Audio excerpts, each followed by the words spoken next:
ইনকিলাব মঞ্চের মুখ্য সংগঠক শহীদ ওসমান হাদির জানাজায় লক্ষ লক্ষ জনতার ঢল। লক্ষ লক্ষ জনতা দেখে যারা বাংলাদেশ নিয়ে দিল্লির দাবেদারিত্ব করছেন, বাংলাদেশে বয়ে দিল্লির এজেন্ডা বাস্তবায়ন করতে চাচ্ছেন, তাদের বুকে কাঁপন ধরিয়ে দিছেন। বাংলাদেশের জনগণ ইনসাফের পক্ষে, বাংলাদেশের জনগণ বাংলাদেশে ইনসাফ কায়েম করতে চাচ্ছে। বাংলাদেশের জনগণের মুখে মুখে আগামী দিনের ভোটটা ইনসাফের পক্ষে হোক, তরুণদের ভোটটা ইনসাফের পক্ষে হোক।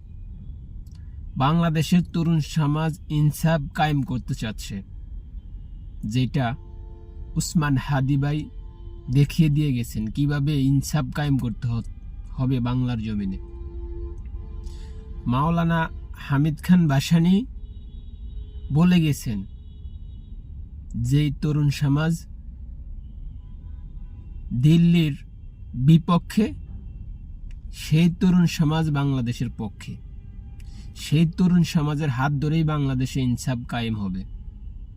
অতএব বাংলাদেশে বয়ে যারা দিল্লির দাবেদারিত্ব করবে, দিল্লির এজেন্ডা বাস্তবায়ন করতে চাবে, আপনারা হাসিনার মতো তাদেরকেও বাংলার জমিন থেকে বিতাড়িত করবেন।